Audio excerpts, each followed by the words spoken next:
Oh, that looks so cool.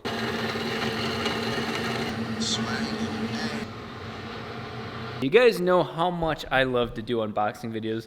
I don't think it's fair that only I get to do this. I want to give Isaiah the spotlight. Let's show him what we got. Yeah, I don't know about you guys, but I love unboxing videos. You take the most boring piece and you show them that first, but you show them excited and you amp them up to the best. So we have these guys. They're just these guys. They go in here, so that way you make breaks in the tube, and that way I can separate this tube from that tube for when Rob crashes the car. Those things are what, 40 bucks, I think? It breaks right there. $41.99. Those do exactly what you see. Oh yeah. We have what, 6 of those, 8 of those? We have 1, 2, 3, 4, 5, 6. These are 1 3/4 for the lower tube. Those are what, handcuffs? I mean, if you're trying to get freaky. These are cage clamps, $39.99 plus tax. So none of this is cheap, guys. Just know that it's expensive. Rob doesn't like taking me out. Isaiah's the most expensive date, but at least he puts out. This little box is more of my realm. He got all the cool like fab stuff. I got this. It's a baby CV joint. This is 300M, polished and lightened. Yes. It's a plunging 930 CV joint. Made in Germany, so it's over-engineered. Hencho in Mexico, Spanish for made in Germany. No, that's not. That's not. Relative to my size of my hand, it's much smaller than the rear ones. This one will go, look at that. It will actually go here too, but this one is going to be a non-plunging one. And plunging means that as the car moves up and down, as things move in and out, that's plunging. The outer ones are going to be fixed, so that way they get more angle so you can turn the damn car. This is the 930 CV joint, which is 108 mil. And then there's the rear wheel, just to give you a perspective. Front wheel, rear wheel. The rear ones are much more expensive. They also clearly can handle a lot more power. They don't have as much articulation. They don't move as much. A lot of cars use 930s as their rears. We will see together, is that enough to do the front wheel drive while this is doing the rear? To give you guys a clearer illustration of why angle matters so much on this piece, here's the wheel at maximum turning in. That's about 40 degrees, so it is actually greater than the stock FD, but you see them right at the edge, and that was why this was indexed out like that, is that edge would not hit the tire. So the axle's coming from the differential, so it's got a straight line, which would mean this little star inside of here would be pointed directly at the differential. That angle, 40 degrees, is definitely too strong. It would hit there, and you see ball bearings are about to pop out. That is just beyond the limit of this piece. Probably do 30, maybe even 28 degrees with this one. This one's meant more for handling the suspension travel up and down. This is the same thing. We have 4 of these. 1, 2, 3, 4. And these are actually going to be for the engine mount. That guy over there. That's what, 321? Yeah, it's a 321 stainless steel. It's going to be like our engine plate, cradle, brace, mount thing. And then this is going to go like that. Actually, wait, it's going to be this one. It's going to go like that, and we're going to bolt into that plate. I've unboxed a few things in my time. I'm actually interested in this. So we have here our dimple dies. So they dye the dimples. That sounds like something I would say. So you cut out like an inch hole, and on the inside there's contour right there. And then once you put it in the press, you press it, and it gives you that cool little dimple dye that everyone likes to do on their cages and stuff like that. You've seen the drifters. Yeah. Is this similar to like a gusset? Yeah, that's for gusseting. I'm going to use those to make thin plate stronger. This is what is that? Yeah. Is it plastic? No, it's black metal. Oh, the little baby! Look at him.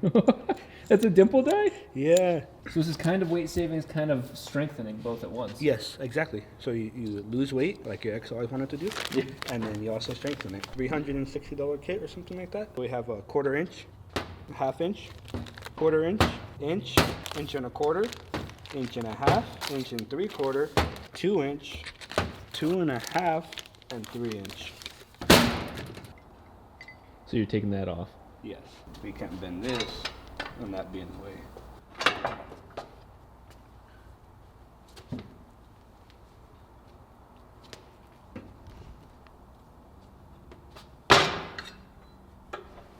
And now let's hope it fits. Wow, that's cool that you can take that part off.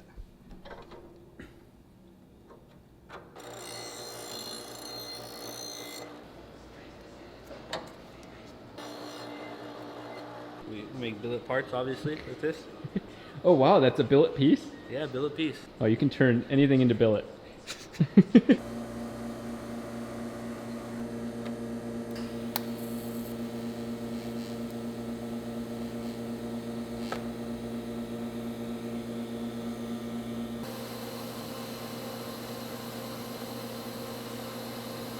Isaiah is currently working on the end caps, blocking that off, and it looks beautiful. It looks absolutely beautiful. It's something I would aspire to be able to do.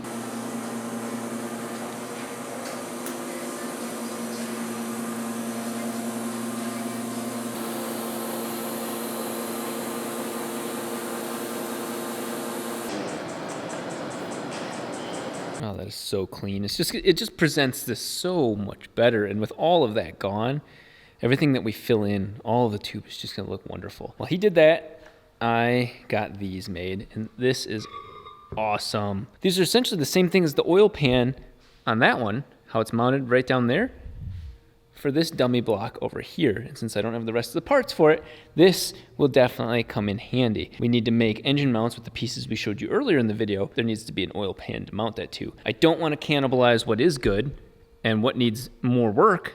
Let's keep that all together and then use this to our advantage. Now that we have this and the clamps for the tube, we can now make the chassis mounts right there and there.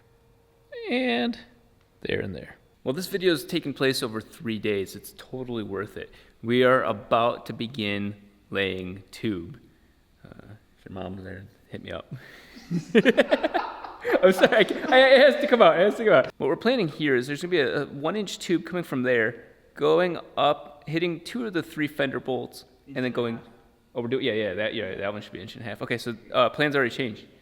That was an inch originally. So it's gonna be 1.5 inches coming from here, going and then going down kind of near where that spot is right there. And the reason why it's going down there is Isaiah brought this really cool idea to attention.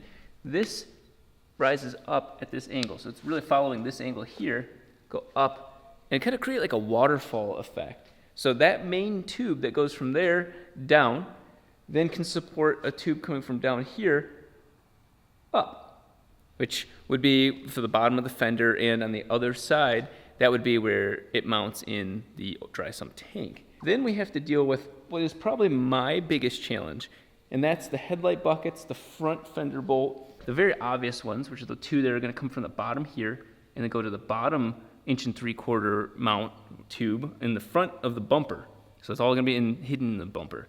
The second one is gonna be a crash bar of sorts, going up from here, and then going to the top of the front bumper where a lot of the oil coolers and whatnot mount. We put one of the fenders back on to get an idea of where that tube will go and what it'll hit into, and what's becoming increasingly clear is I think I need to cut even more off of this fender so that way Isaiah can make quick decisions. Otherwise, with that resting on the tire, that fender is not in the correct spot. When it comes to the dry sump tank, it's sitting somewhere in here.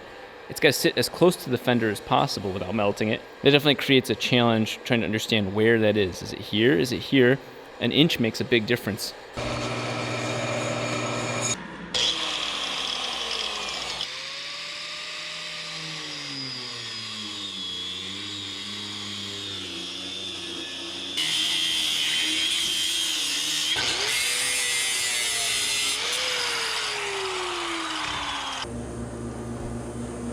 A couple of the more minor things that I'm working on between shots, that shock hits the bottom part of the cantilever, which means that as the car raises up, it actually wedges itself right there. That means that this needs to be notched. Sano did that on the rear ones, but the front ones have never had that done to them. I also need to fix the clearance on side to side for this cantilever on the driver's side, where I've got one washer on this side, nothing on that side. Cantilever's hitting the frame. I got a little creative with taking the washers down with the sander. While I worked on cleaning up the chassis a little bit more and the fender so that way things fit right, Isaiah's working on making a rollable base for the tube bender.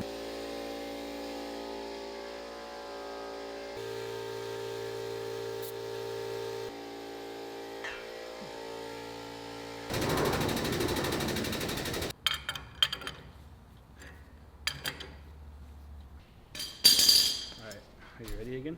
Oh yeah.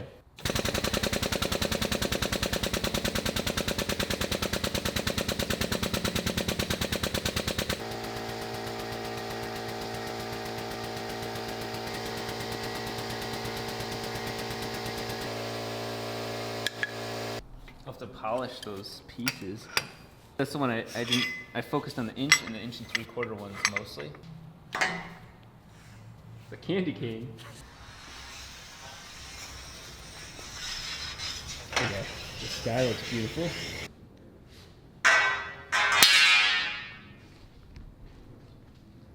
Well, there you go, guys. That is our very first tube bent. A lot of prep work that was involved in getting to this point. But hey, we're about basically a fab shop now.